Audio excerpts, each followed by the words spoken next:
I'll tell you what. Here we're going to do. Raise your hand if you got a question. I'll call on you.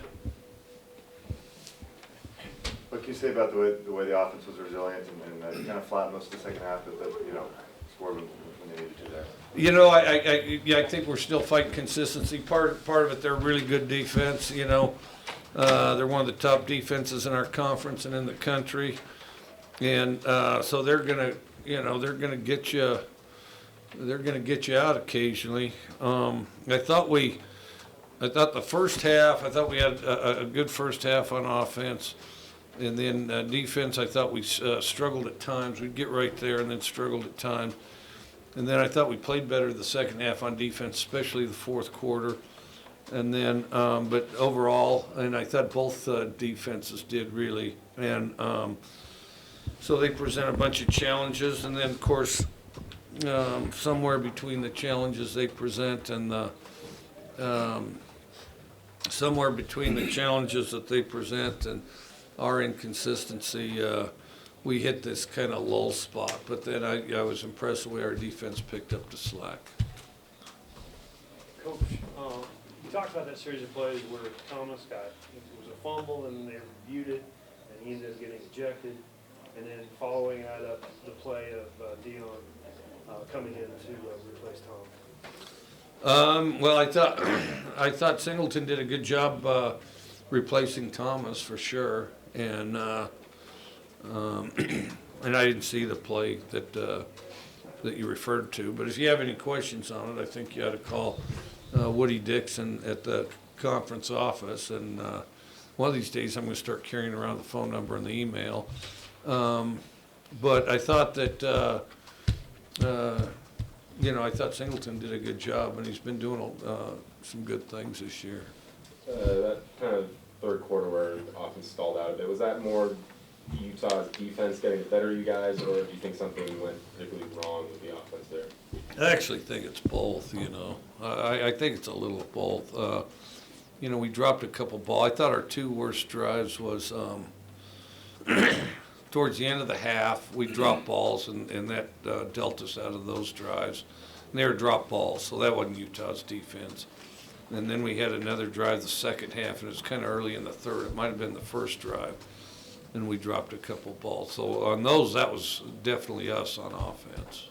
What did you do to identify Huntley better and Corralton better in the second half? I think the blitzes got home, among other things, and then, he's a talented guy. We've played against him more than I'd like to remember, but no, he's a gifted guy, and he's kind of the key to their offense, really. The running back's outstanding, but he's kind of the key to it because you got to keep your eye on both things. Adding a little bit to that, what can you say about your defense being able to corral Zach Moss? Well, it's like it always is with him. It's just a pounding. I mean, he pounds people, and then you get as many on the pile as you can to keep him from moving forward. He'll move forward some, for sure, but to try to keep him from moving forward. And we did a better job of that, I thought. I thought that, I thought I feel like we're a pretty well-conditioned team, and, that may have been part of it, too. You always talk about your team's toughness and stuff. Were you happy with how they kind of stood to the task there in the second half, especially in the fourth quarter against a pretty tough Utah team? Yeah, I thought the fourth quarter we played together and battled away. It was a very scrappy fourth quarter by both teams and very physical. One of the more physical games I guess I've been involved in, and the fourth quarter was certainly all of that. Did you notice a breakdown on the field goal block or anything similar to what happened last week against USC? I'd have to see it.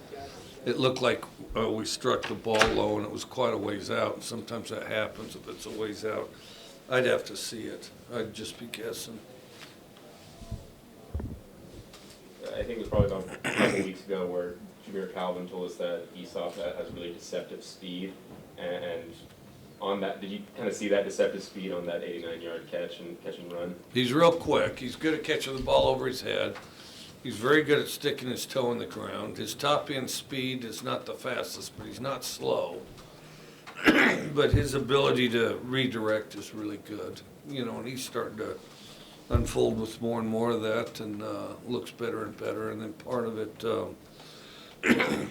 is we as a team in Gardner kind of discover a certain amount of that, but it was impressive.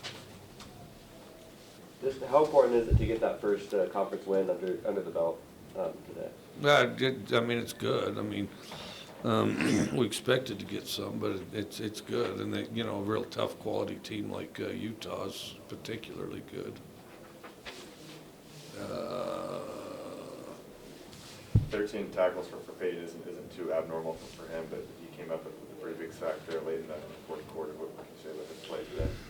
Good. I think he does a really good job keeping everybody centered in there, keeping everybody playing, keeping everybody battling, and I think they draw a lot from Peyton's leadership.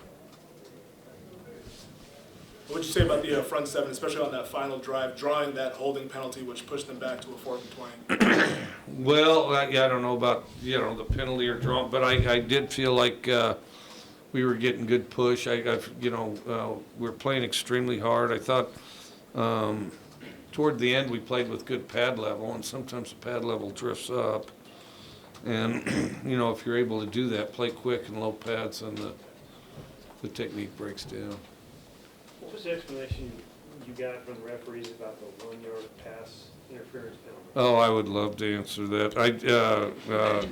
You know, I mean, believe me, that's a great question. As a matter of fact, I mean, great to the point where if you find out, let Bill Stevens know, because I'd love to hear. You guys had Coach Spurrier senior visit yesterday. What was his message to the team? What was it like to have him down in the last few days? Really, it was to the effect that you're creating memories together, and you know, each season presents a special opportunity to do that, and you know, to make the most of it. I don't know if you'll be able to comment on this either, but some of those delay of game penalties, those, I mean, kind of adding up. Is there anything that you guys are going to look to do differently, or is it kind of, I mean, what's kind of the deal with those? Yeah,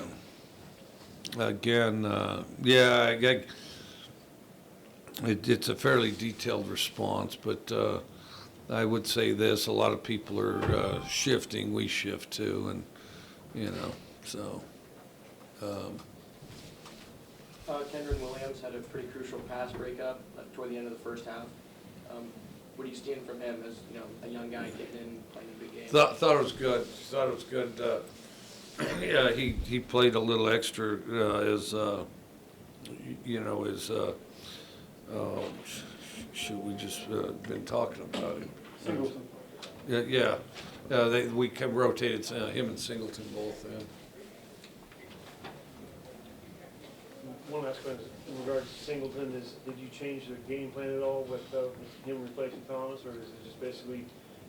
I don't think so. It didn't seem to be, because we ran a number of blitzes, and you'd have to ask those defensive guys that if they adjusted it at all. I don't think so, because it was still pretty wide open, and you know, it's not like all of a sudden we restricted stuff much.